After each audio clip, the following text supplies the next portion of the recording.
Everyone knows the wand chooses the wizard, but what they don't tell you is that your wand might have chosen you for reasons you'd never expect. Some wands choose loyalty, some choose chaos, and some choose you because they secretly enjoy watching you struggle. Every core has hidden advantages and a few dangerous drawbacks. So today we're breaking down exactly what makes your wand tick, the power it hides, the traits it rewards, and the moments it might just turn against you. Wicked. Phoenix Feather Cores. Phoenix Feather Cores come from one of the rarest creatures in the wizarding world, the immortal bird that can set itself on fire just to avoid small talk, then come back with a makeover. And that's basically what you get. A core that's powerful, stubborn, and just a little bit dramatic. Ollivander says phoenix feathers are rare, and he means absurdly rare. Harry's phoenix wand came from Fawkes, Dumbledore's bird, who only ever gave 2 feathers. One to Harry, one to Voldemort. Because fate clearly knows how to write a good story. When Harry and Voldemort's 2 wands met in battle, they refused to cast properly. Instead, they locked together and started spitting out Voldemort's old spells in reverse order, a phenomenon called priori incantatem. That was the phoenix feather's built-in conscience kicking in, refusing to let identical cores destroy each other. In short, these things have memory. They know what you've done, and they definitely know what you searched for last night. Now, what makes phoenix feathers so impressive? The first advantage is they're extremely rare. Each phoenix might only ever donate 1 or 2 feathers. That makes every phoenix core wand so unique, and very powerful in the right hands. That scarcity also translates into a stronger personality. The wand becomes more selective, more attuned to the specific strengths of its user.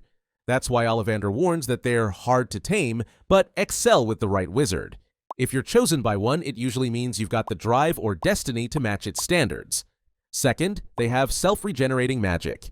In Deathly Hallows, Harry's wand literally acts on its own, blasting Voldemort's borrowed wand to pieces. It's proof that the wand is alive in its own way, and looking after you. Thirdly, these phoenix feathers have a moral will.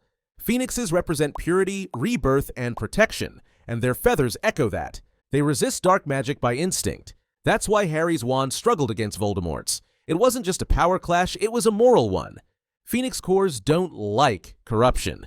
They can sense intent, which is why they work best for wizards with integrity, courage, or purpose. If you're cruel or cowardly, the wand might still function, but a fiendfire might come out more like a cigarette lighter instead of a deadly fire snake. And in a duel, that hesitation can mean the difference between surviving and becoming another ghost in the priori incantatem lineup. And fourth, they're universally powerful. Most cores have preferences for spellcasting, but not Phoenix Feather. It does everything. From complex transfiguration to defensive spellwork, it never limits the caster. That's why wizards like Harry, who rely on improvisation more than planning, thrive with it. The feather adapts to the user's creativity instead of forcing a single fighting style. It's the most balanced core in existence, powerful across every branch of spellcasting. Now for the catch, because of course there's one. Phoenix wands are independent. They choose carefully, and if they don't like you, you'll know. They can take longer to master and might flat out ignore your commands if your heart's not in it. So yeah, Phoenix Feather wands are rare, loyal, and ridiculously powerful. But don't forget, they're not obeying you. They're cooperating for now. Next up, Dragon Heartstring Cores. If Phoenix Feather wands are all about loyalty and morality, Dragon Heartstring wands are about power. Pure, unfiltered, wand-snapping power. Ollivander calls them the most powerful cores. They produce stronger, faster results, but they also have a temper. The kind of temper I can only imagine Voldemort and Bellatrix's daughter has. It's not that Dragon Heartstring wands are evil, they just don't care about the consequences.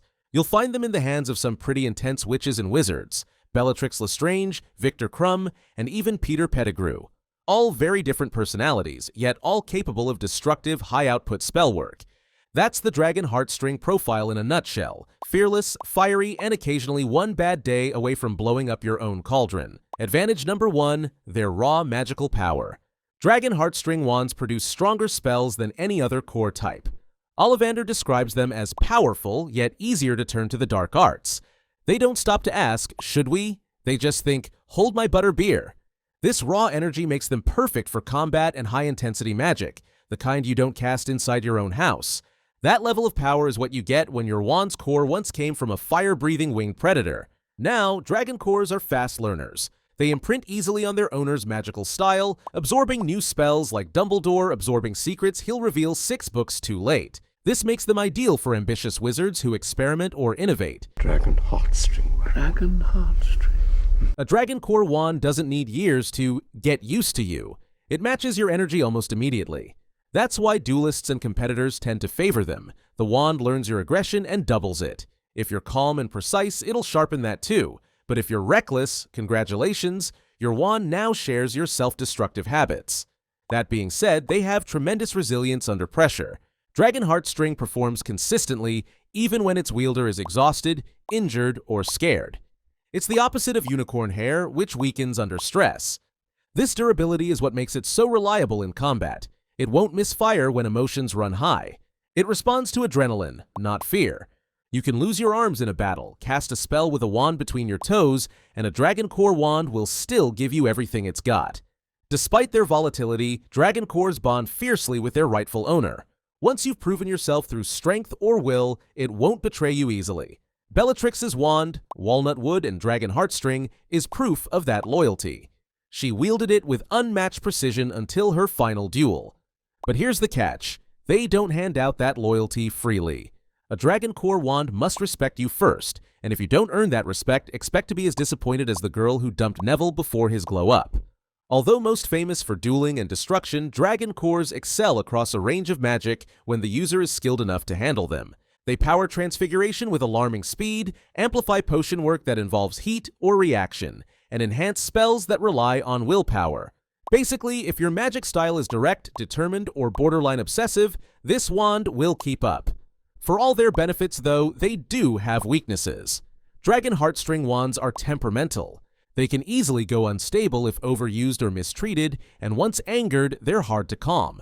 Their emotional sensitivity means they'll channel your frustration straight into your spell, which can be great in a duel or catastrophic in a classroom. They're also more prone to being used for dark magic, not because they prefer it, but because they don't resist it.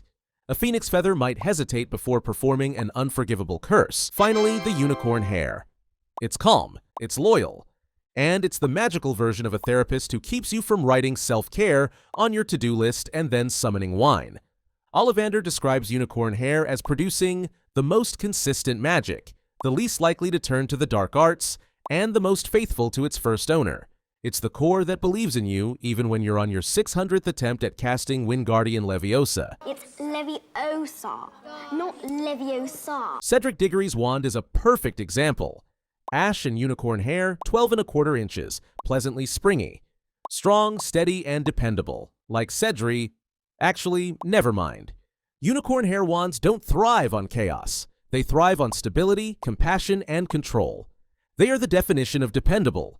The spells it casts are smooth, balanced, and predictable. While Dragon Heartstring surges with emotion, Unicorn Hair keeps the same strength from day 1 to day 100. This is why they're so trusted by healers, charm specialists, and wizards who prefer finesse over flash. They won't suddenly spike in power or backfire. They give what you put in, no more, no less.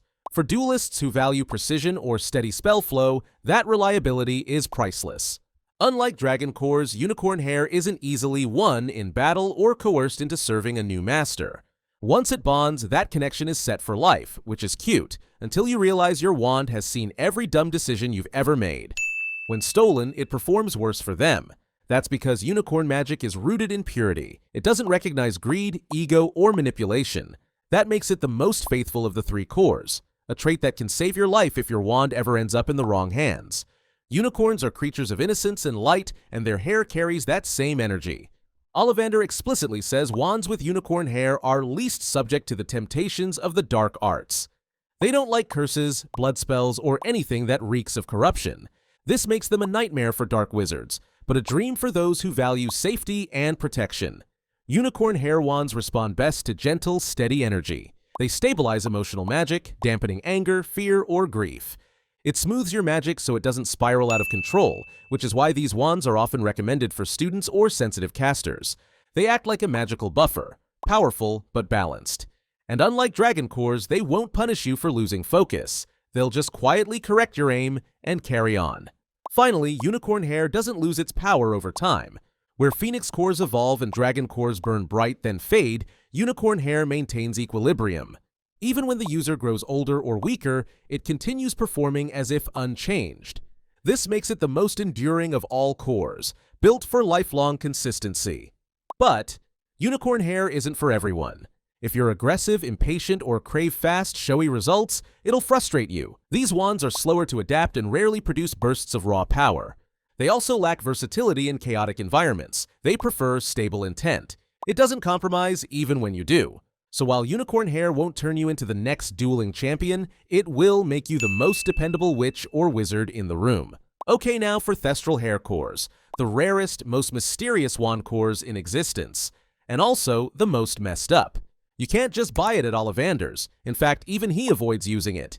It comes from the tail of a Thestral, those skeletal bat-winged horses you can only see after witnessing death.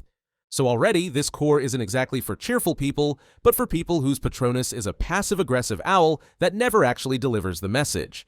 We only know of one confirmed wand with a Thestral core, the Elder Wand, the most powerful wand ever made.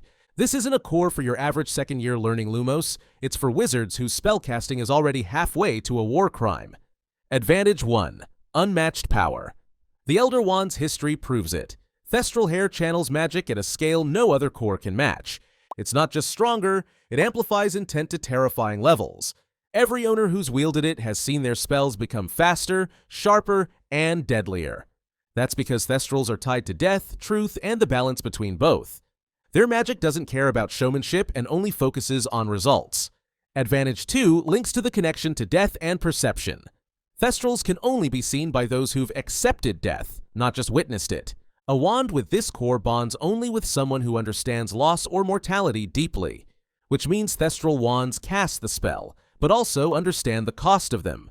It's what gives them their frightening precision and why they're so resistant to moral hesitation. Unlike Dragon Heartstring, which bonds through dominance, or Unicorn Hair, which bonds through purity, Thestral hair bonds through recognition. Because it knows you've witnessed death but then accept it, you get a bond based on an eerie sense of loyalty. It's not affectionate, it's almost solemn. It respects you because you've survived something that should have broken you. Advantage 4. Unique magical control. The Elder Wand's precision isn't just legend, it's measurable. Wizards who've wielded it can cast spells silently, wandlessly, and with devastating accuracy. That level of control suggests Thestral hair has an extraordinary affinity for focus and intent. It filters emotion and fear out of the equation, leaving only the raw will to act. Now, Thestral hairs, as discussed, are rare. Thestrals don't exactly volunteer their tail hair, and trying to collect it yourself is a quick way to become the reason someone else can see them. Second, they're not emotionally responsive. While Phoenix or Unicorn cores might resist dark magic, a Thestral core doesn't care. It's morally neutral. It'll perform whatever spell you're brave or broken enough to cast. And finally, it's too powerful for most wizards to handle safely. That's why even wandmakers consider it unstable. So if a Thestral wand ever picks you, congratulations! You're either destined for greatness or mentally cooked. And that's every hidden advantage your wand's been hiding behind all those fancy Latin words and dramatic sparks. But no matter what core you've got, remember, your wand knows more about you than your therapist ever will. Now, if you think that's unsettling, wait until you hear what fans have come up with. From theories that'll make you smile to ones that'll ruin your childhood faster than Snape marking your homework. It's all in the next video. Click now for Harry Potter fan theories, ranked happiest to darkest, because apparently the fandom's imagination is darker than anything J.K. Rowling ever dared to write.